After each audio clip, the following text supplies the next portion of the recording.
नमस्कार, स्वागत है आप सबका दिन भर की तमाम बड़ी और अहम खबरों के साथ मैं हूं कवीन सचान। शुरुआत हेडलाइन से। संसद में गतिरोध बरकरार, कांग्रेस ने सरकार को ठहराया जिम्मेदार। वित्त मंत्री जेटली ने कहा जीएसटी विधेयक को रोकने की कोशिश। भूमि अधिग्रहण विधेयक शीतकालीन सत्र तक के लिए टला, जेपीसी अगले सत्र के पहले हफ्ते में सौंपेगी रिपोर्ट। कांग्रेस और टीएमसी ने मांगा और वक्त। आत्मदाह की घटना के बाद आंध्र प्रदेश को विशेष राज्य के दर्जे की मांग तेज। राहुल गांधी का केंद्र सरकार पर अनदेखी का आरोप। वाईएसआर कांग्रेस का दिल्ली में प्रदर्शन। अश्लील वेबसाइट पर पाबंदी मुमकिन नहीं, केंद्र सरकार ने सुप्रीम कोर्ट में रखा पक्ष। कहा चाइल्ड पोर्नोग्राफी पर ही प्रतिबंध संभव। और सावन के दूसरे सोमवार को देवघर में भगदड़ से 11 की मौत। नियंत्रण के लिए केंद्र सरकार ने भेजी आरएफओ की 2 टुकड़ियां। हाई कोर्ट ने राज्य सरकार से मांगी रिपोर्ट।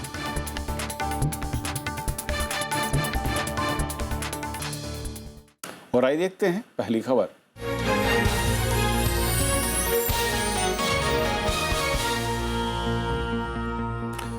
झारखंड में देवघर के बाबाधाम मंदिर के पास आज सुबह भगदड़ मचने से 11 श्रद्धालुओं की मौत हो गई और करीब 50 लोग घायल हुए।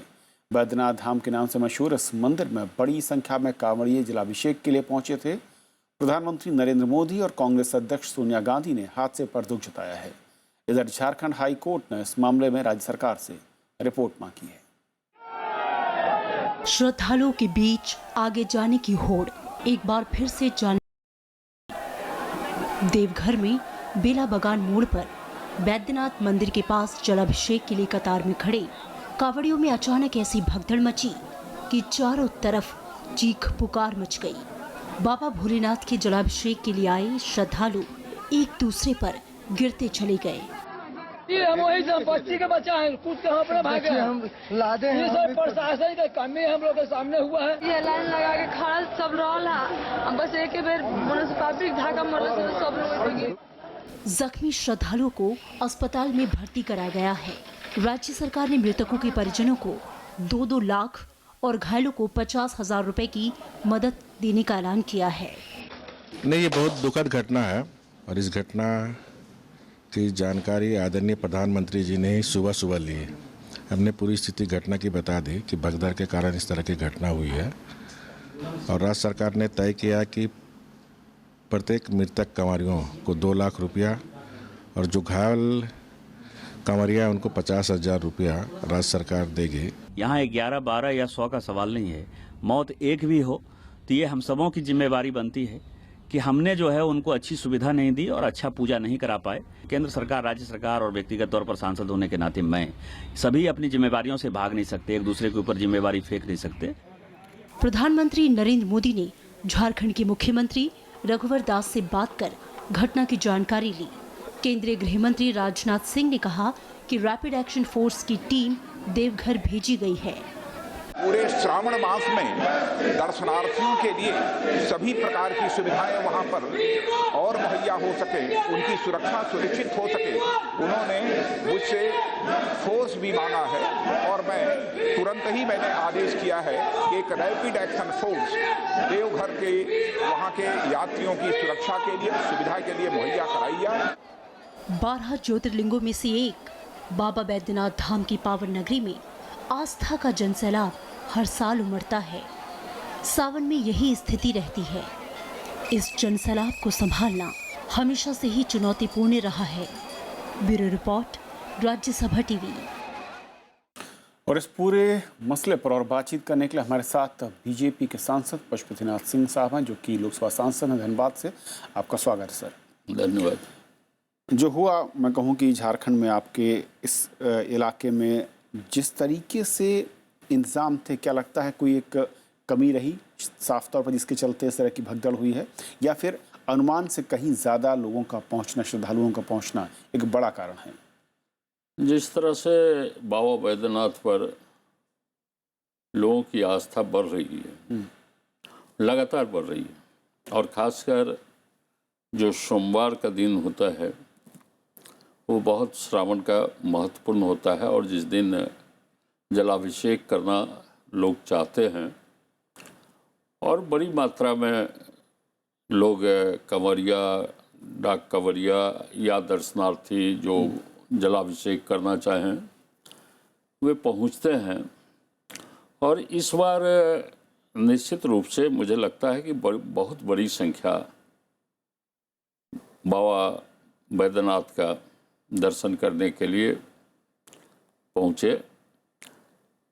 तो यह एक जो समाचार प्राप्त हो रहा है कि पहले तो घटना हो जाती थी मंदिर के अंदर, क्योंकि एक ही रास्ता है मंदिर में जाने का, और थोड़े से जगह में एकाएक 200-400-500 लोग पहुंच गए, और जल्दीबाजी के कारण उनको निकालने का भी काम वॉलंटियर है, पुलिस जो लगे हुए हैं, तो वो लोग कि जल्द से जल्द उनको निकाला जाए, ज़्यादा से ज़्यादा लोग दर्शन करें। लेकिन नई व्यवस्था खड़ी की गई कि वहाँ जाकर मंदिर के अंदर नहीं बल्कि उसको जलाभिषेक करें। यह व्यवस्था नई खड़ी की गई जिससे कि बहुत लोगों को राहत हुआ है। लेकिन इतनी बड़ी संख्या को उस मंदिर कैंपस में न पहुँचे, कोई तरह का अफवाह हो जाए किसी तरह का, जिसके चलते इतनी बड़ी दुर्घटना हो जाए, दुखद घटना हो जाए। अब इसको रोकने के लिए एक मास्टर प्लान बनना चाहिए वहाँ पर, और जो कि बड़ी संख्या में जो श्रद्धालु पहुँचते हैं, भक्तगण पहुँचते हैं, उनको धीरे धीरे दर्शन हो। सवाल ये है पशुपतिनाथ जी, क्योंकि आप खुद कह रहे हैं, क्या इसका आभास वहाँ के प्रशासन और सरकार को नहीं था कि इतनी बड़ी संख्या में लोग पहुँचेंगे? और जो आप बता रहे हैं कि एक बड़ी कमी थी कि बाहर हॉल पे इकट्ठा होते हैं लोग, उसके बाद अंदर जाते हैं, तो क्या इसकी जानकारी होने के बावजूद हम कहें कि प्रयास नहीं किए गए? घटना होने के बाद उन प्रयासों की को तवज्जो मिलनी शुरू होती है, घटना होने से पहले हम क्यों सचेत नहीं होते? नहीं, जैसा कि मैंने कहा कि यह दुखद घटना तो है। अब हो सकता है कि कहीं यह लोकल प्रशासन उसका अनुमान नहीं लगा पाया हो कि इतनी बड़ी मात्रा में कई दिशा से लोग पहुंचते हैं। सिर्फ कांवरिया नहीं हो, वह सुल्तानगंज से गंगा जल लेकर ही नहीं पहुंचते हैं। सोमवार को सीधे दर्शन करने वाले लोगों की संख्या बहुत होती है। अब यह कितने लोग चारों तरफ से आ रहे हैं, सिर्फ झारखंड के नहीं, अलग अलग राज्यों से पूरे देश से पहुंचते हैं बड़ी संख्या में। परसों मैंने विदा किया है अपने कंस्टिट्यूंसी बोकारो चास से, सबसे बड़ा जत्था। लेकिन पशुपतिनाथ जी, सवाल तो यही है कि जो वहाँ का स्थानीय प्रशासन है, LIU है, ये उसके पास जानकारी होनी चाहिए कि संख्या कितनी आ रही है, जो इंतजाम किए गए हैं क्या वाकई उस संख्या के लिहाज से पर्याप्त हैं, और अगर नहीं है तो उनको बढ़ाने की ज़रूरत है। नहीं, इस पर तो अभी सरकार से हाईकोर्ट ने रिपोर्ट मांगा है और सारे तथ्य आएंगे कि अनुमान क्यों फेल किया, क्यों व्यवस्था को बनाने में नहीं बन पाई। तो लेकिन यह ताज़ी घटना है, और जाने के बाद और तथ्य, क्योंकि हमारे यहाँ से 150 किलोमीटर पर है यह मंदिर, 150 किलोमीटर पर है। क्योंकि सवाल ये है कि बार बार हम देखते हैं कि जो भी धार्मिक स्थल हैं अलग अलग राज्यों में देखें पशुपतिनाथ जी, और बिहार, झारखंड, उत्तर प्रदेश, ऐसे इलाकों में जहाँ पर श्रद्धालु ज़्यादा संख्या में पहुँचते हैं, हम हर साल कोई न कोई एक इस तरह का हादसा देखते हैं जहाँ पर भगदड़ मचती है। आपको नहीं लगता कि इसको लेकर ज़्यादा अलर्ट, सचेत रहने की ज़रूरत है? स्थानीय प्रशासन को उससे पहले मॉक ड्रिल या फिर तमाम वो मैं कहूँ कि प्रावधान करने चाहिए जो उसके बाद हम चर्चा करते हैं? नहीं, यह विषय विचारणीय है, समीक्षा करने का है और गलती से शिक्षा लेने का है कि इसकी पुनरावृत्ति न हो, और कौन सी व्यवस्था खड़ी करें हम कि जिसके वजह से यह जो बड़ी घटना हुई है, 50 लोग घायल हुए, 11 की वहाँ पर जो दिवंगत हो गए, तो इतनी बड़ी घटना न हो, क्योंकि सीख तो भूल से ही लिया जा सकता है।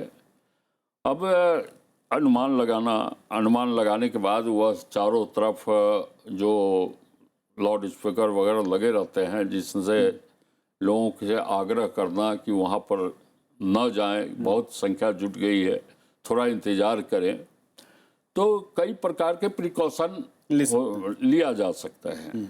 और लोग मानते भी हैं।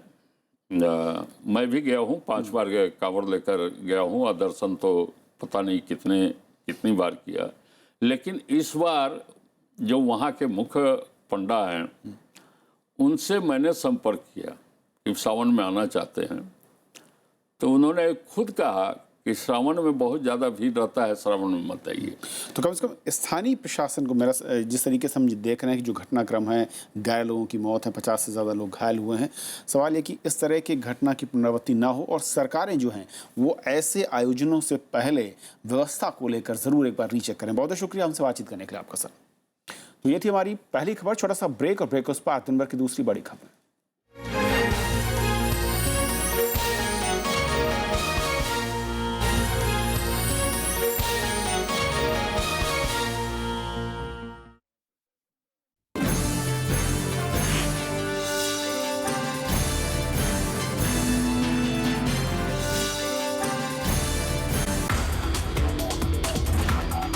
झारखंड के देवघर में भगदड़, आस्था पड़ी जान पर भारी। भगदड़ से मौतों पर कैसे लगे लगाम, भीड़ वाली जगहों पर कैसे हो इंतजाम। देखिए RSTV विशेष भगदड़ कब तक, शाम 7:30 बजे।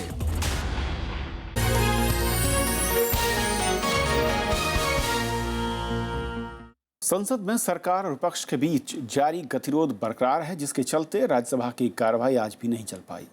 कांग्रेस समेत विपक्षी दलों ने गतिरोध के लिए सरकार को जिम्मेदार बताया, तो वहीं नेता सदन अरुण जेटली ने कहा कि GST बिल को रोकने के लिए कांग्रेस अवरोध खड़ी कर रही है। मौजूदा मानसून सत्र के अब सिर्फ 3 दिन बाकी बचे हैं। राज्यसभा में मानसून सत्र के आखिरी हफ्ते का पहला दिन भी अवरोध की भेंट चढ़ गया। कांग्रेस पार्टी ने व्यापम घोटाले और ललित मोदी विवाद का मुद्दा फिर से उठाया और विदेश मंत्री सुषमा स्वराज के साथ साथ राजस्थान और मध्य प्रदेश के मुख्यमंत्रियों के इस्तीफे की मांग दोहराई। कांग्रेस सहित कई विपक्षी दलों ने आरोप लगाया कि गतिरोध को तोड़ने की सरकार की ओर से कोई कोशिश नहीं की गई।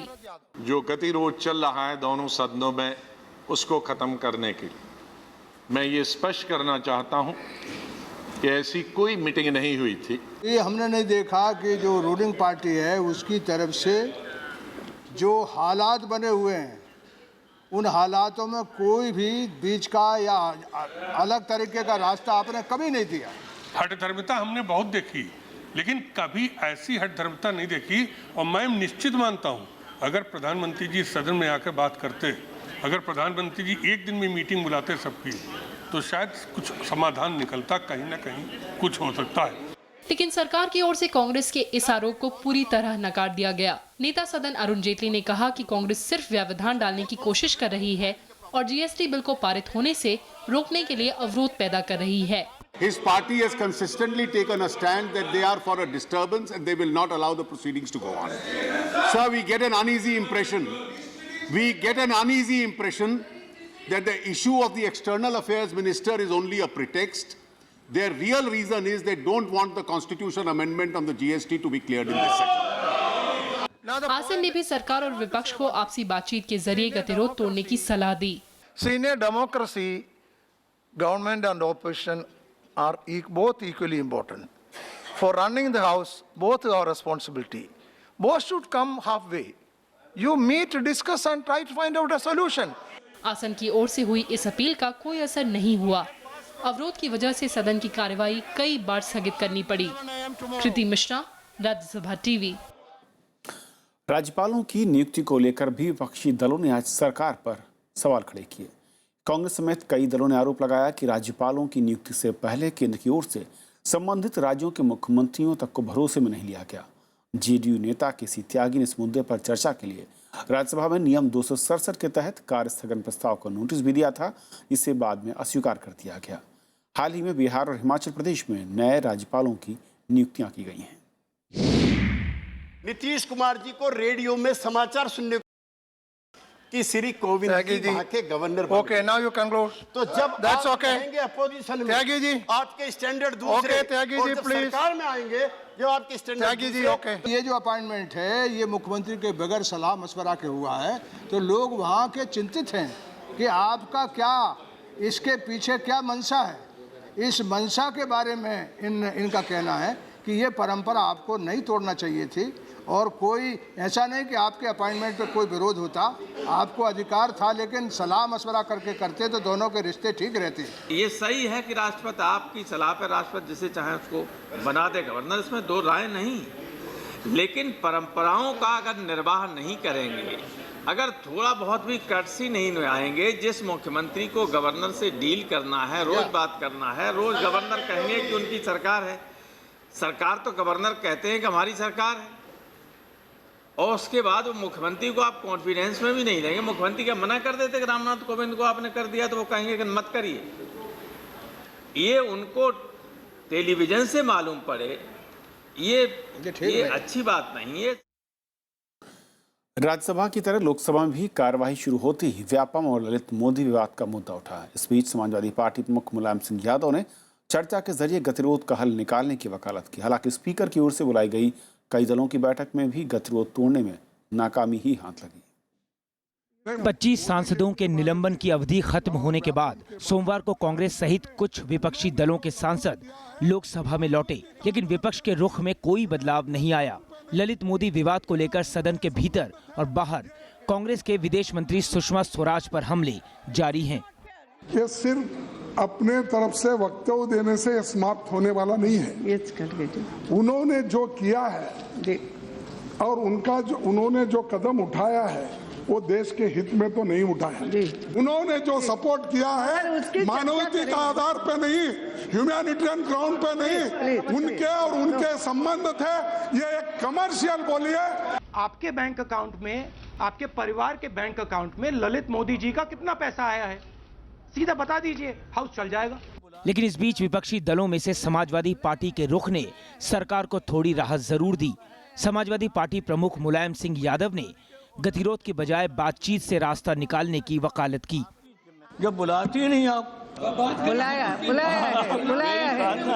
आप सबको बुलाया है। आप इधर के नेताओं को मुझे बुला लीजिए, उधर के नेताओं को बुला लीजिए, अभी बात हो जाए। क्या आपकी जिम्मेदारी है? इसी के चलते स्पीकर ने संसद भवन में ही सभी विपक्षी दलों की बैठक बुलाई। सरकार ने अवरोध के लिए कांग्रेस पार्टी की आलोचना की है और बचे हुए 3 दिनों में कार्यवाही में सहयोग की मांग की है। Comment because still we have 3 more days to go, 4 more days to go. I appeal once again, I earnestly appeal to them in the interest of democracy, in the interest of the country, in the interest of your own party, please allow the house to function. Let us have discussion, debate and then decision. Lalit Modi विवाद पर विदेश मंत्री सुषमा स्वराज लोकसभा में अपना बयान दे चुकी हैं, लेकिन कांग्रेस उससे संतुष्ट नहीं है। लगातार बाधा के चलते स्पीकर सुमित्रा महाजन ने कांग्रेस के 25 सांसदों को 5 दिनों तक निलंबित कर दिया था। प्रणव गोस्वामी, राज्यसभा टीवी। राज्यसभा में आज कांग्रेस ने नगा समझौते पर सरकार को घेरने की कोशिश की। कांग्रेस ने आरोप लगाया कि समझौते से पहले पड़ोसी राज्यों के मुख्यमंत्रियों से बातचीत नहीं की गई। सरकार ने आरोपों को खारिज करते हुए कहा कि समझौते से पहले सभी पक्षों से परामर्श किया गया है। सोमवार को राज्यसभा की कार्यवाही शुरू होते ही नेता विपक्ष गुलाम नबी आजाद ने नागा समझौते का मुद्दा उठाया। उन्होंने कहा कि केंद्र सरकार संविधान के संघीय ढांचे के साथ खिलवाड़ कर रही है। अभी नागालैंड में NSCN के साथ जो अकॉर्ड की बात हुई, पहले 3 चीफ मिनिस्टरों ने कहा हमसे नहीं पूछा गया। अब नागालैंड के आज चीफ मिनिस्टर ने कहा कि आई वॉज टेकन अनअवेयर। अब मैं आ रहा हूं यार, आई वॉज टेकन अनअवेयर जब मैंने टेलीफोन पे सुना। इधर से कोऑपरेटिव फेडरलिज्म की धज्जियां उड़ाई जा रही हैं। कांग्रेस सांसद आनंद शर्मा ने कहा कि सरकार ने NSCN-IM के साथ हुए समझौते का ब्यौरा भी सदन के सामने नहीं रखा है। I would like to know, sir, it's a question of the privilege of this house, and that's why I have raised this point of order. Why the details of what the Prime Minister has signed the accord have not been the House has not been informed? केंद्रीय मंत्री अरुण जेटली ने कांग्रेस के आरोप को खारिज करते हुए कहा कि इस मामले में पूर्वोत्तर राज्यों के सभी मुख्यमंत्रियों से बातचीत हुई थी, लेकिन कांग्रेस शासित राज्यों ने प्रधानमंत्री की बैठक का बहिष्कार किया था। All the chief ministers of Northeast came and attended the meeting. The Congress party chief ministers decided to boycott the Prime Minister's meeting. We have come to this state, and today we are being told you have not consulted them.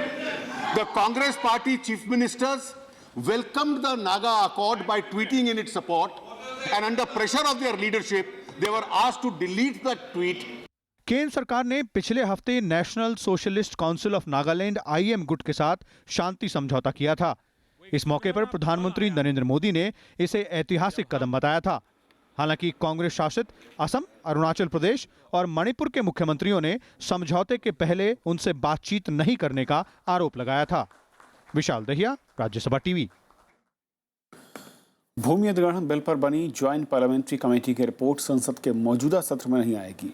आज बैठक में सदस्यों के बीच bill के प्रावधानों पर सहमति नहीं बनने पर रिपोर्ट सौंपने की तारीख टालनी पड़ी है और अब जेपीसी की रिपोर्ट 11 अगस्त की बजाय संसद के शीतकालीन सत्र में आएगी। भूमि अधिग्रहण बिल पर बनी जेपीसी ने 3 और महत्वपूर्ण प्रावधानों पर सोमवार को चर्चा की, लेकिन जमीन के 5 साल तक इस्तेमाल न हो पाने पर उसे लौटाने, मुआवजे के लिए पिछली तारीख से आवेदन और समीक्षा की अवधि के प्रावधान पर आम सहमति नहीं बन पाई। 15 अमेंडमेंट हैं और 15 अमेंडमेंट में 3 अमेंडमेंट बाकी थे। अब उसमें हमने अपना मत रखा। कांग्रेस और टीएमसी ने इन प्रस्तावों पर विचार करने के लिए और समय की मांग की। इसके बाद लोकसभा अध्यक्ष से समिति को और समय देने की मांग की गई। आज सहमति नहीं बनी और चेयरमैन ने कहा कि फिर हम समय मांगेंगे अगले विंटर सेशन में ले जाने के लिए। तो अब ये उनका निर्णय है, हम तो डिस्कशन कर रहे थे। सरकार ने विपक्ष पर जानबूझकर इसमें देरी करने का आरोप लगाया है। जनता देख रही है कि क्या कारण है विलंब का, कौन जिम्मेवार है इस विलंब के लिए। और ये कुछ ऐसे विधान थे, कुछ ऐसे विधायक थे, कुछ ऐसे लेजिस्लेशंस थे जिनको लेकर के आम व्यापक हित के ये कानून थे, व्यापक हित के प्रावधान थे। एसएस अहलूवालिया की अध्यक्षता वाली ज्वाइंट कमेटी को पिछले हफ्ते रिपोर्ट पेश करनी थी, लेकिन आम सहमति नहीं बन पाने के चलते इसे 11 अगस्त तक का समय दिया गया था। Bureau report, Rajya Sabha TV. Andhra Pradesh को विशेष राज्य का दर्जा देने की मांग अब राज्य से राजधानी दिल्ली तक पहुंच गई है। वाईएसआर कांग्रेस के अध्यक्ष जगन मोहन रेड्डी ने पार्टी कार्यकर्ताओं के साथ आज दिल्ली के जंतर मंतर पर प्रदर्शन किया। तो उधर तिरुपति में कांग्रेस कार्यकर्ताओं के आत्मदाह के बाद आज कांग्रेस ने राज्य भर में बंद रखा। ये 2 तस्वीरें देश के अलग अलग इलाकों से निकल कर आई हैं, लेकिन दोनों का विरोध, दोनों की मांग एक ही है। हंगामा दिल्ली तक पहुंच गया है, लिहाजा आंध्र प्रदेश को विशेष राज्य का दर्जा देने की मांग पर राज्य के सीएम चंद्रबाबू नायडू ने प्रधानमंत्री नरेंद्र मोदी से मिलने का वक्त मांगा है। दरअसल राज्य के विपक्षी दल वाईएसआर कांग्रेस ने दिल्ली के जंतर मंतर पर धरना प्रदर्शन किया। मांग आंध्र प्रदेश को स्पेशल स्टेटस देने की थी और सवाल सीधे केंद्र और राज्य सरकार दोनों पर थे। वाम दल के नेताओं ने भी धरने का खुलकर साथ दिया। I blame the BJP party, knowing very well that Congress is doing this, that they supported the special status demand and more so demanded 10 years for Andhra Pradesh state for special category status, and then they have echoed with the Congress and voted for the division. वहीं इस मुद्दे पर आंध्र के तिरुपति में रविवार को हुई बैठक में एक बड़ा हादसा सामने आया, जहां एक कांग्रेस कार्यकर्ता ने खुद को आग के हवाले कर दिया, जिसके बाद में इलाज के दौरान मौत हो गई। हादसे के बाद सोमवार को कांग्रेस ने आंध्र बंद रखा। जगह जगह विरोध प्रदर्शन हुआ तो दिल्ली में राहुल गांधी ने भी आवाज उठाई। The Congress party is fighting for special status of Andhra Pradesh, and it is very sad that the government of India is completely ignoring what is the right of the people of Andhra Pradesh. हालांकि राहुल गांधी के बयान पर जगन रेड्डी ने कांग्रेस पर भी निशाना साधते हुए कहा कि पिछले 15 महीनों से कांग्रेस में किसी ने आवाज नहीं उठाई। वहीं अब सीपीएम ने भी मंगलवार को आंध्र प्रदेश बंद रखने का ऐलान किया है। Bureau report, Rajya Sabha TV. केंद्र सरकार ने अश्लील कंटेंट वाली वेबसाइटों पर पूरी तरह से पाबंदी लगाने में असमर्थता जताई है। सुप्रीम कोर्ट में केंद्र सरकार ने माना है कि वो इस तरह के पोर्न के खिलाफ है, लेकिन चाइल्ड पोर्नोग्राफी को छोड़कर देश में पोर्न पर प्रतिबंध नहीं लगाया जा सकता। सरकार की तरफ से अटॉर्नी जनरल मुकुल रोहतगी ने कहा कि पोर्न पर बैन लगाने के लिए सोसाइटी और पार्लियामेंट में एक बड़ी बहस की जरूरत है। छोड़ जाते हैं आपको इस खास रिपोर्ट के साथ। फिलहाल अभी इतना ही। केंद्र सरकार ने सुप्रीम कोर्ट में माना कि चाइल्ड पोर्नोग्राफी को छोड़कर में पोर्न पर प्रतिबंध लगाना मुमकिन नहीं है। सुप्रीम कोर्ट में सरकार ने इस मसले पर अपना पक्ष रखा। केंद्र सरकार ने कि इस डिजिटल युग में ऐसी पाबंदी संभव नहीं है। पोर्न पर प्रतिबंध लगाने की जनहित याचिका में कहा गया है कि आईटी कानून भारत में ऐसी सामग्री के प्रसारण की अनुमति नहीं देता। जो सेक्शंस हैं इंफॉर्मेशन टेक्नोलॉजी एक्ट के, वो 67, 67A और 67B वो ट्रांसमिशन को ही बैन करते हैं कि कोई भी कंपनी, कोई भी फर्म, कोई भी आदमी ट्रांसमिट नहीं कर सकता है पोर्नोग्राफी इंडिया में। कोर्ट में केंद्र सरकार की तरफ से अटॉर्नी जनरल ने कहा कि सरकार नैतिक पुलिस बल नहीं बन सकती। सरकार का कहना है कि अगर अदालत पोर्न वेबसाइट्स पर पूरी तरह प्रतिबंध का आदेश देगी तो उस पर अमल करेगी। हालांकि पाबंदी के पक्षधर ट्रांसमिशन करने वाली कंपनियों पर कार्रवाई की मांग कर रहे हैं। ये जो एक्ट है ये व्यूअर की बात ही नहीं करता है, क्योंकि कोई भी ऐसी पनिशमेंट व्यूइंग के लिए नहीं है, कोई भी पनिशमेंट प्रोडक्शन के लिए नहीं है, लेकिन पनिशमेंट जो 7 साल की है वो केवल और सिर्फ ट्रांसमिशन की है।